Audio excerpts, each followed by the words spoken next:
தமிழ்நாடு அரசின் இடைக்கால பட்ஜெட்டை மாநில நிதியமைச்சர் தங்கம் தென்னரசு சட்டப்பேரவையில் இன்று தாக்கல் செய்தார். பட்ஜெட் கூட்டத்தொடர் தமிழ்நாடு சட்டப்பேரவையில் தொடங்கியது. கூட்டம் தொடங்கியதும் அமைச்சர் தங்கம் தென்னரசு 2026-27 நிதியாண்டிற்கான இடைக்கால பட்ஜெட்டை தாக்கல் செய்து உரையாற்றினார்.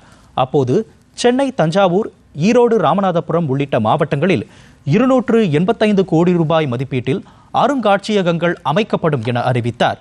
இலங்கை தமிழர்கள் உதவித்தொகை உள்ளிட்ட பல்வேறு திட்டங்களுக்கு 456 கோடி ரூபாய் செலவிடப்பட்டிருப்பதாக குறிப்பிட்ட அவர், அயலக தமிழர்களுக்கு 10 கோடி ரூபாய் செலவில் தமிழ் கற்பிக்கும் பணிகள் தொடங்கப்படும் எனவும் கூறினார்.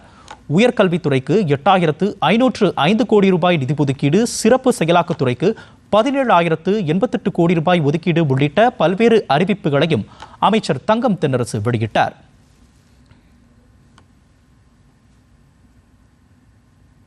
தமிழ்நாட்டின் பண்பாட்டு செழுமையையும் பழமையான கலைகளையும் நமது மக்களுக்கு, குறிப்பாக இளைஞர்களுக்கு அறிமுகப்படுத்திட பல்வேறு முயற்சிகளை இந்த அரசு மேற்கொண்டு வருகிறது. தமிழ்நாட்டின் கலைகளை வெளி மாநிலங்களிலும் வெளி நாடுகளிலும் பரப்பிட கலை நிகழ்ச்சிகள் நடத்தப்படுகின்றன. கடந்த 5 ஆண்டுகளில் நாட்டுப்புற கலைஞர்களுக்கு வாய்ப்பளிக்கும் வகையில் சங்கமம், நம்ம ஊர் திருவிழா சென்னை மற்றும் தமிழ்நாட்டின் முக்கிய நகரங்களில் நடத்தப்பட்டு வருகிறது. சமத்துவ பொங்கல் விழா சிறப்பாக அனைத்து மாவட்டங்களிலும் நடத்தப்படுகிறது.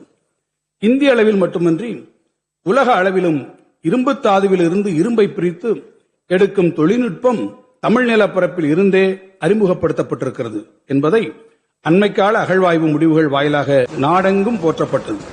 தமிழ்நாட்டின் பல்வேறு இடங்களில் மேற்கொள்ளப்பட்ட அகழ்வாய்வுகளில் வெளிக்கொணரப்பட்ட தொல்பொருள்களை அழகுற காட்சிப்படுத்த இந்த அரசு உரிய நடவடிக்கைகளை எடுத்து வருகிறது.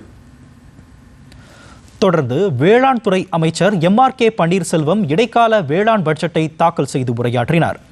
வேளாண் சார்ந்த கடனுக்கான வட்டி மானியமாக 3005 கோடி ரூபாய் ஒதுக்கீடு செய்யப்பட்டிருப்பதாக தெரிவித்தார்.